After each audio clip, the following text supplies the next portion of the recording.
Decía que no terminó la guerra porque continúa el objetivo, la búsqueda del objetivo nuestro es que Malvinas sea en Argentina. Entonces, si bien no continúa la fase armada, lo que sí continúa es el reclamo por los medios diplomáticos, ¿no? La guerra se pierde solamente cuando se abandona la causa. El día que ningún argentino levante la bandera de Malvinas, ese día realmente habremos perdido la guerra. Mientras exista un solo argentino que levante la bandera de que Malvinas son Argentina, la esperanza está abierta. ¿Vos volviste alguna vez allá? No. ¿Y querrías volver? Sí, me gustaría, pero no sé todavía si estoy preparado anímicamente para ello, porque es una experiencia que entiendo que va a ser muy fuerte y las condiciones hoy de la isla todavía no son las que yo deseo, ¿no? Uno llegaría y están los ingleses, entonces no es el ámbito más amigable para... Pero bueno, pero de todas maneras también quiero volver al lugar mío. Los soldados que estuvieron conmigo quieren que vayamos todos juntos al lugar donde estuvimos, que les marque los lugares, ver sus posiciones, los lugares del combate. Entonces todas esas cosas también me generan una tensión, ¿no? y una demanda. Vos fuiste a los 18 años y con 40 soldados a cargo. Yo tenía 19 años cuando ocurre el 2 de abril. Es importante que también les cuente esto porque me parece que tiene que ver mucho con el tema del manejo de la información y del periodismo, ¿no? En realidad, si uno indaga en el mes de febrero, marzo del 82, empieza a encontrar en las noticias que hay un suceso que ocurre en las Georgias que de alguna manera enciende la luz en el tablero del Atlántico Sur, que fue un problema que ocurrió a partir de que una empresa argentina, con operarios argentinos, fueron a desmantelar una vieja factoría en las Islas Georgias. Gracias. Y con permisos de Reino Unido y demás, porque si bien las Georgias también son argentinas y están reclamadas por nosotros, ellos en definitiva las tienen bajo dominio, ¿no? Actual, y en esa época también. Por lo tanto, lo que ocurrió fue que este grupo de operarios que fueron en un buque de la empresa Líneas Marítimas del Estado, que hoy no existe más empresa, que era una empresa marítima argentina, de bandera argentina, y se generó un hecho ahí que era que cuando llegaron los obreros más el personal del buque, desembarcaron y hicieron la bandera argentina, como haría cualquiera cuando va a un lugar que está bastante inhóspito y desarrolla su actividad. Esto fue visto desde cierta distancia por británicos del Servicio Antártico Británico que estaban en Puerto Ley, y todo eso generó una escalada diplomática que de alguna manera desencadenó luego en el 2 de abril. No como única causa, porque ustedes deben saber que cuando ocurren este tipo de situaciones que pueden desencadenar en un conflicto armado, normalmente no hay una causa sola, excluyente y exclusiva, sino que en realidad hay una multicausalidad de efectos y de sucesos que motivan a que un hecho de alguna manera se desencadene.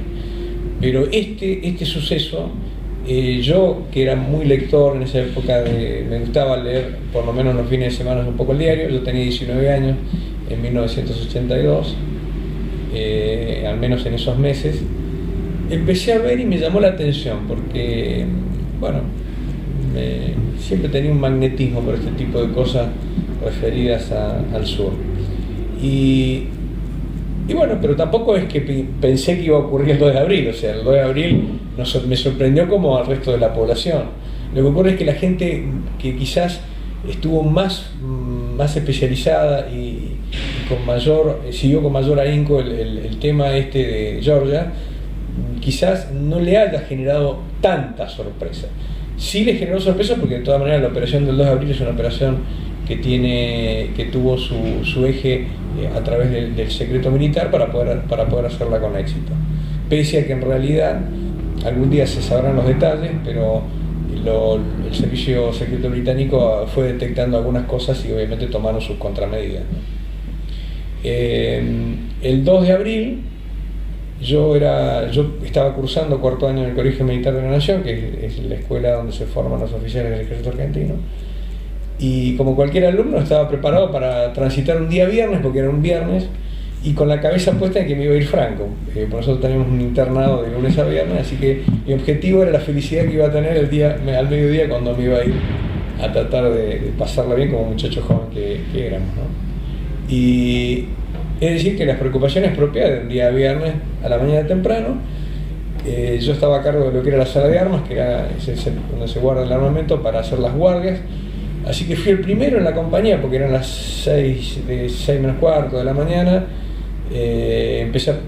Puse una radio, me acuerdo, una radio Espica, que si la googlean la van a encontrar, lo que era una vieja radio transistores. Y bueno, fui uno de los primeros que escuché la información, que obviamente estaba en todas las radios, donde se anunciaba la recuperación de Malvinas. Me agarró una euforia muy grande, realmente me puso muy, muy contento y necesitaba compartirlo, así que fui y lo avisé al oficial que estaba a cargo de la compañía. El oficial al principio no me creyó, creí que estaba mintiendo, y bueno, y después así se corrió todo como reguero de pólvora. Eso fue el 2 de abril. Y yo en ese entonces tenía 19 años. Del 2 de abril al 7 de abril, que transcurrió una semana, nosotros recibimos la directiva de que íbamos a egresar anticipadamente, con lo cual, bueno, todo era mucho más vertiginoso, y un egreso que lo íbamos a tener que tener en diciembre se había adelantado al mes de abril. Obviamente no nos recibíamos con el título completo, sino que íbamos a recibirnos en lo que se llama comisión. O sea que yo el 7 de abril egresamos como subteniente en comisión. De ahí fuimos destinados a distintas unidades del país, que ustedes saben que el ejército tiene unidades en todas las provincias. A mí me tocaba Corrientes, la provincia de Corrientes, y con el grupo de los otros 7 compañeros íbamos medio insultando, porque decíamos que el problema estaba en el sur y nosotros nos íbamos por el norte, y hay que entender la lógica de ese momento. Era que todos querían ir a Malvinas. O sea, el hecho histórico estaba ocurriendo ahí en las islas, y había una euforia que todos queríamos. Todos los muchachos y obviamente la gente de carrera quería estar participando en este hecho histórico del sur. Como a veces se dicen, los sueños a veces se hacen realidad. Nosotros llegamos el 9 de abril al regimiento 4 de Infantería, que está en Montecaseros, Corrientes, y el día ya 15 empezamos a ser trasladados hacia el sur. La misión que tenía el regimiento era ir hacia la zona el límite de la provincia de Tierra de Santa Cruz, cerca de Río Gallego, en un lugar que se llama Monte Eidmon.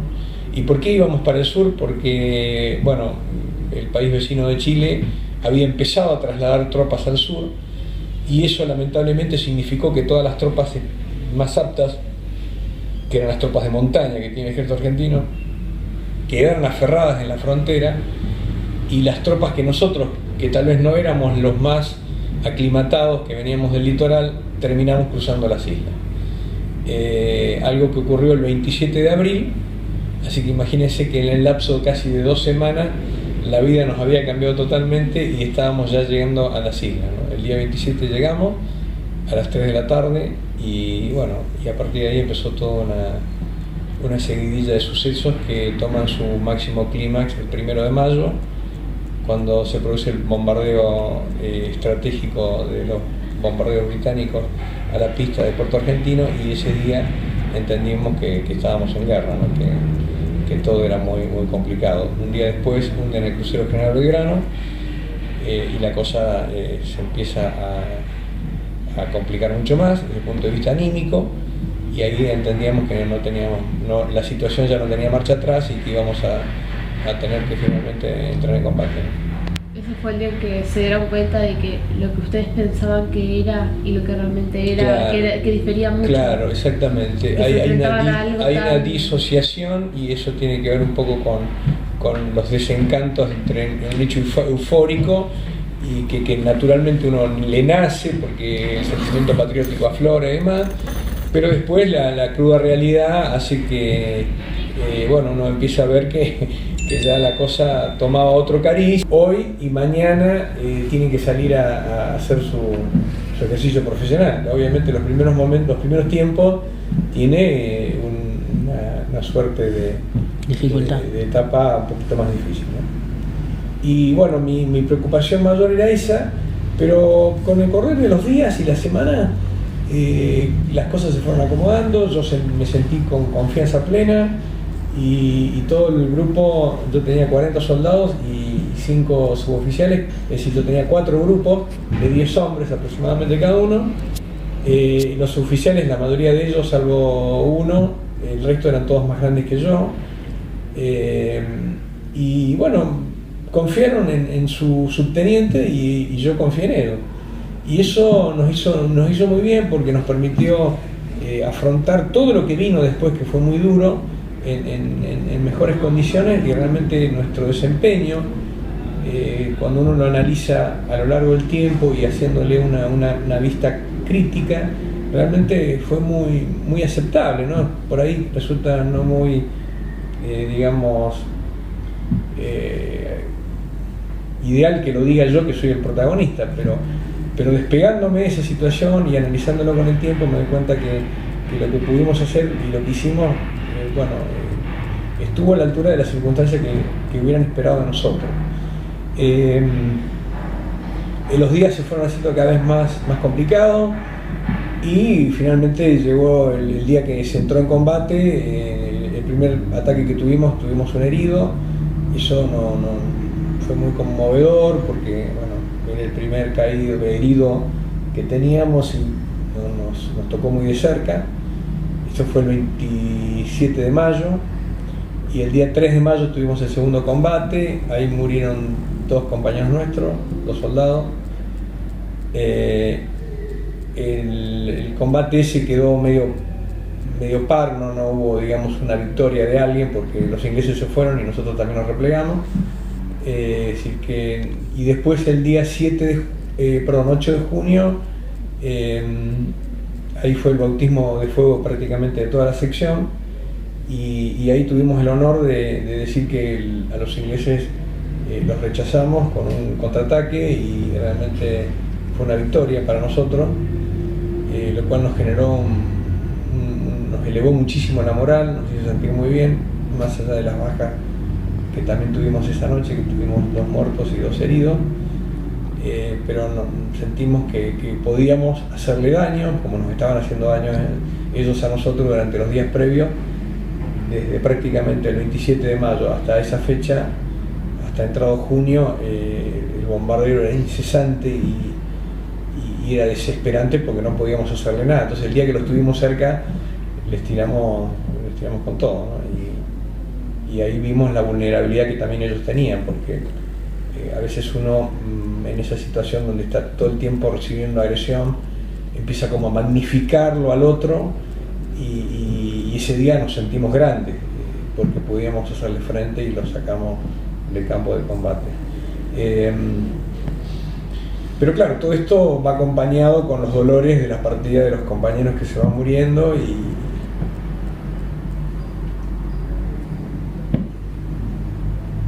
empieza a afectar.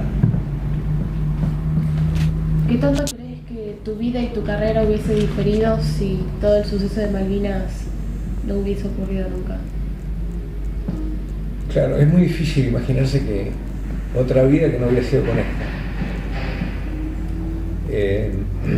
Yo creo que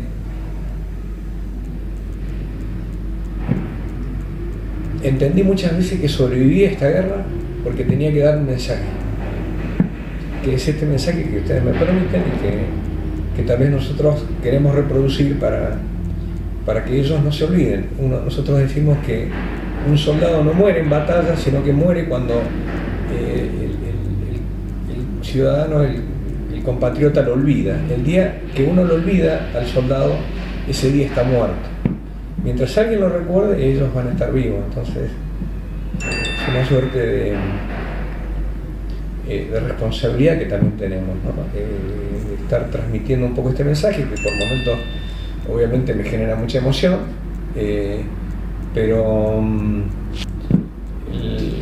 bueno, hay que hacerlo porque es una causa que vale la pena haberla peleado y vale la pena seguir peleándola, porque nos asiste el derecho, la historia, la geografía y encima la sangre. Uno hoy analiza lo que se hizo a partir de una isla que quedó rodeada por toda una flota y aún así peleamos en las condiciones que peleamos. Realmente uno empieza a entender y dimensionar lo que se hizo, pero hay que estudiarlo y hay que analizarlo. Entonces el valor del soldado argentino toma otra dimensión, no mirando solamente el resultado, sino mirando todo el esfuerzo y toda la dificultad que tuvieron ellos para poder conquistar su objetivo.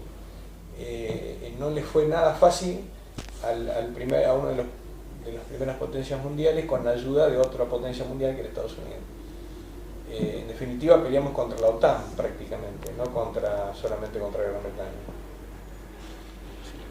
¿Qué significó para vos justamente estar peleando contra lo que era Estados Unidos, lo que era Inglaterra, lo que era Chile? No solamente un país contra tres, y justamente dos de esos eran unas potencias muy importantes. Y no sé si lo razonábamos mucho en ese momento. Para nosotros todo se circunscribía al escenario que teníamos, que era la defensa de un monte que se llamaba Monte Harriet. El resto del regimiento estaba en el Monte Dos Hermanas. Y no sé si lo analizábamos tanto de esa manera contra quién estábamos peleando. Nosotros en ese momento sabíamos que estábamos peleando contra los ingleses. No conocíamos mucho del apoyo que le estaba dando Estados Unidos y Chile. Sí creo que llegaron algunas noticias, y eso tiene que ver con el manejo de la información, a través de una radio uruguaya llamada Radio Carmen, que algunos la podían sintonizar con sus transistores, y obviamente la información que venía a través de ese medio era mucha información tergiversada por los mismos medios británicos, porque en una guerra, otra de las cosas que ocurren es la guerra psicológica. Porque hay que entender que la guerra moderna no solamente se busca la eliminación física de la persona, sino lo que se busca es que el combatiente que está del otro lado se rinda para imponerle la voluntad. Eso es lo que se busca, no se busca matar al contrincante, digamos, no es eso el objetivo. En realidad lo que uno busca es que se rinda. En esa búsqueda de hacerlo rendir se entra en acción y obviamente hay una confrontación. Pero si el otro se rinde y yo no peleo, es mejor para todos. Pero a veces no pasa eso. Y lo que hicieron los ingleses permanentemente era, como no entendían que ellos pensaban, y obviamente lo sabían, de que las condiciones para nosotros eran muy difíciles en una isla que estaba rodeada. A partir del hundimiento del crucero General Belgrano, la flota argentina se repliega a puertos y aguas poco profundas. Entonces las Islas Malvinas quedaron rodeadas completamente por la flota británica. Entonces los comandantes británicos intimaban rendición porque entendían que era inútil seguir peleando. Pero lo que ocurrió es que nosotros, nuestros superiores y nosotros mismos, no nos íbamos a ir de ahí sin pelear. Sentíamos que, y además ya había habido muertos y demás, entonces eso genera mucho compromiso también, y no es fácil. A partir de que hay muertos, uno no se puede desconectar del tema tan fácil. Siguiendo lo lógico que decís, vos estás diciendo que están todos rodeados, y en su momento el presidente de facto, o el gobierno de facto en sí, dice estamos ganando. Para vos entonces, ¿qué puede significar esa frase? No, y eso es parte de la guerra de la información. Digamos, condenar a Galtieri se lo puede adjudicar a otras cuestiones que tienen que ver con decisiones estratégicas y demás, o apreciaciones erróneas, u otras cuestiones que obviamente tienen que ver con ese nivel de decisiones, que son las que terminan decidiendo todo, ¿no? Pero digamos, endilgarle que por haber dicho estamos ganando, lo que pasa es que le estamos ganando, me parece que fue reproducido por una revista que todavía está, en la revista creo que no me acuerdo si era 7 días o Gente.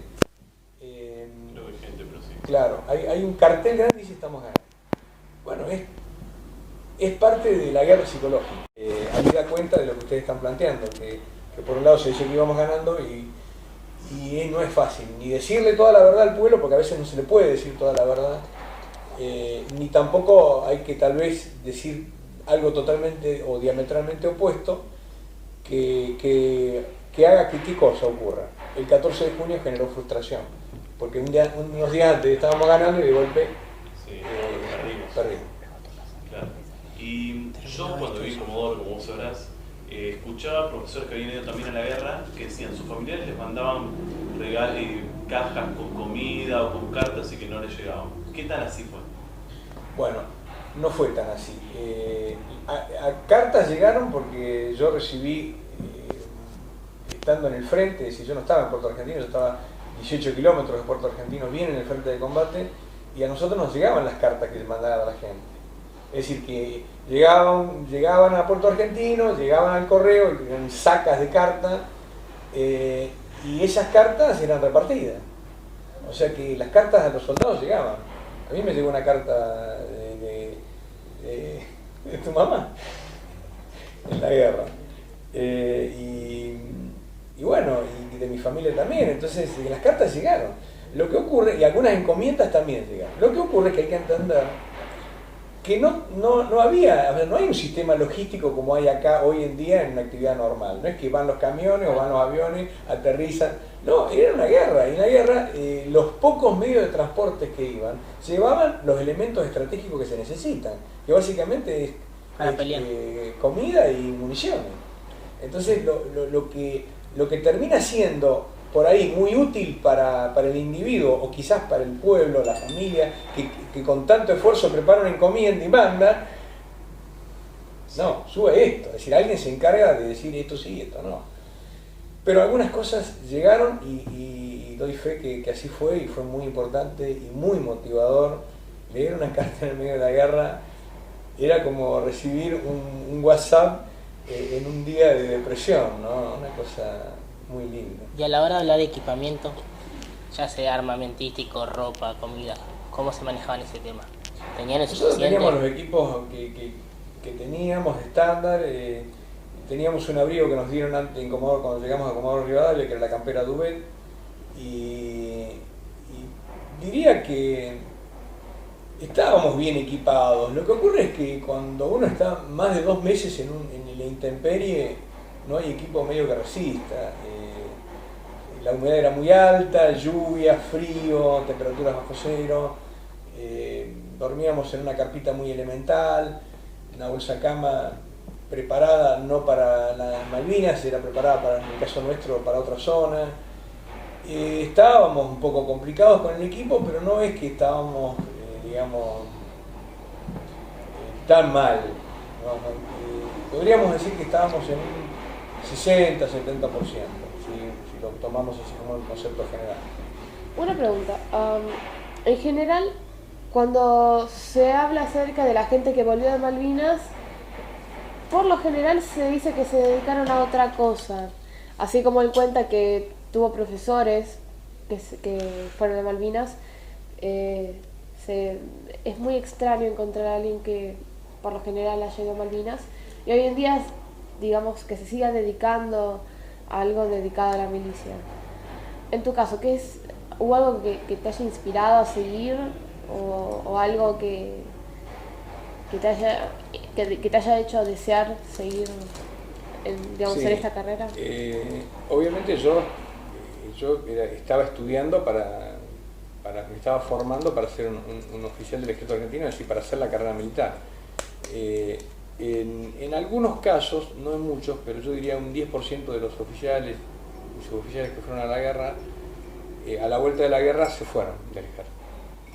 La experiencia los marcó muy fuerte y bueno, causas que seguramente son muy personales hicieron que esta gente... Hay todo un estado mental para lo cual no estás preparado en general en la guerra. Y uno nunca está del todo preparado.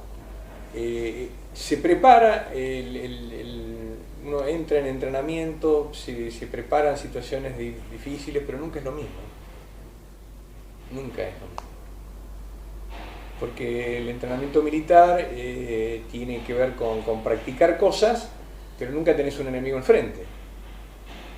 Entonces no es lo mismo. pero de todas maneras, cuanto mayor es el entrenamiento y más riguroso es, más se aproxima al rigor de lo que es el caos de un conflicto, ¿no? de una guerra.